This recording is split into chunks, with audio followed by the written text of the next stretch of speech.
नमस्कार मंडळी, सर्वांना श्री स्वामी समर्थ. स्वामी समर्थ महाराजांच्या आशीर्वादाने आजचा दिवस सगळ्यांना आनंददायी आरोग्यदायी जावो, ते हीच महाराजांच्या चरणी प्रार्थना करूया आणि आजच्या व्हिडिओला सुरुवात करूया. तर ही आहे शुक्रवारची म्हणजे वटपौर्णिमे या दिवशीची पूजा.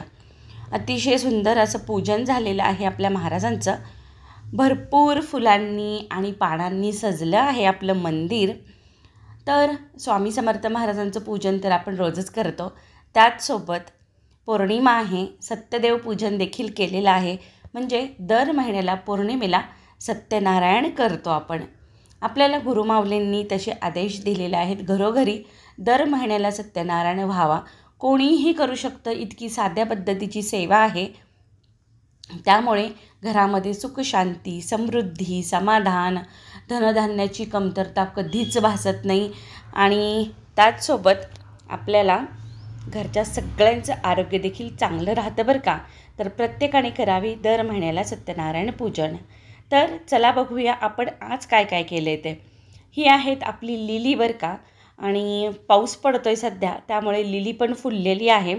आणि लिलीचे 2 प्रकार आहेत, एक गुलाबी रंगाची आहे, त्याचसोबत एक पांढऱ्या रंगाची देखील आहे.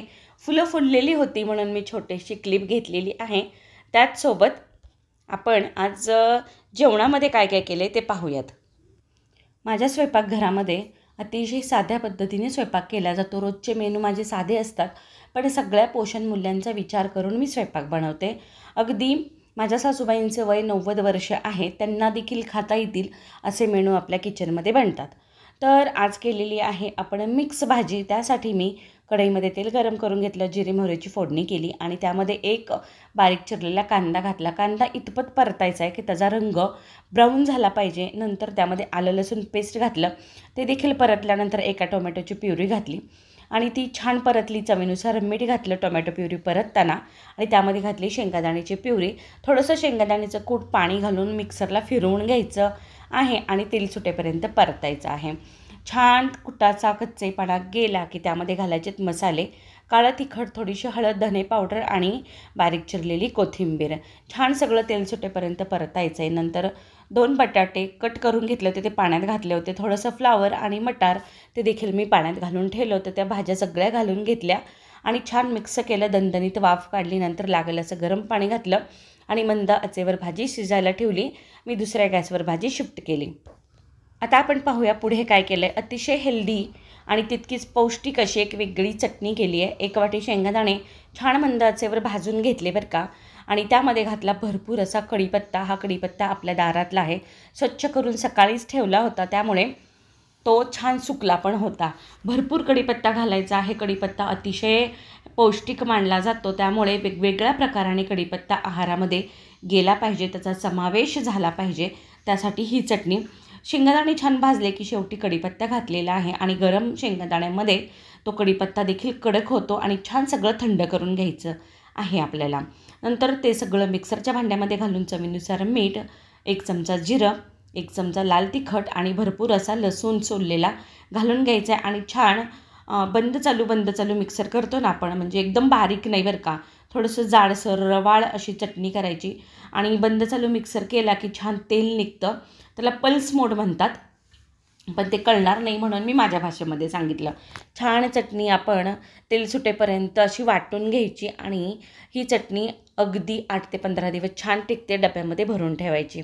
आता आपण पुढचा पौष्टिक पदार्थ कोणता केला आहे ते पाहूया. तर 1 बीट ना मी कुकरमध्ये घातलं, स्वच्छ धुवून 1 शिट्टी करून घेतली. थंड करून घेतल्यानंतर त्याची सालं रिकामी होतात, त्या पद्धतीने सर्व साले काढून घेतली आणि बारीक बारीक चौकोनी आकारामध्ये ते कट करून घेतलं. आपण अतिशय पौष्टिक अशी कोशिंबीर म्हणू शकतो, साईड डिश म्हणू शकतो किंवा नुसतं खाण्यासाठी भाजी म्हणू शकतो. ज्यांना बीट खायला सांगितलं, HBचं प्रमाण कमी आहे, त्यांच्यासाठी हे अतिशय पौष्टिक आहे. छान चौकोनी तुकडे करून घेतले आपण बीटाचे. नंतर कढईमध्ये थोडंसं तेल घालायचं आणि फक्त जिरे घालायचे फोडणीमध्ये आणि ठेचलेला लसूण घालायचा. छान लसूण लाल झाला की त्यामध्ये 1-2 हिरव्या मिरच्या जाडसर कट करून घालायच्या आणि ते बिटाचे तुकडे घालून घ्यायचे. छान सगळं मिक्स करायचं आहे आपल्याला. चवीनुसार त्यामध्ये मीठ घालायचं, साखर घालायची. नंतर त्यामध्ये अर्ध लिंबू पिळलेलं आहे. पीठ नेहमी लिंबासोबत खावं असं म्हटलं जातं, त्यामुळे थोडंसं लिंबू पिळायचं आहे आणि छानही लागतं, चव लागते. आणि त्याचसोबत पांढरे तीळ घातलेत मी अर्धा चमचा. छान सगळं मिक्स करून घ्यायचं आहे आपल्याला आणि धणधणीत वाफ काढायची आहे. हिरवीगार कोथिंबीर घालायची. आपली ही अतिशय साधी सोपी पण खूप पौष्टिक अशी बिटाची भाजी म्हणू शकतो, कोशिंबीर म्हणू शकतो किंवा साईड डिश म्हणू शकतो, तयार झालेली आहे. त्यामुळं आपल्या आहारामध्ये आठवड्यातून एकदा दोनदा तरी किमान ह्या भाजीचा समावेश अवश्य करा. बीट भरपूर आलेलं आहे बाजारामध्ये. आणि आता आपण ताट वाढलेलं आहे. चला पाहूया काय काय. तर चटणी आहे, लोणचं आहे आणि आपली बिटाची भाजी आहे, मिक्स भाजी आहे, परत काकडी आहे, भात आहे आणि त्याचसोबतच ज्वारीच्या भाकरी केल्या. रंगीबेरंगी ताट म्हणता येईल आपलं, अतिशय पौष्टिक असं.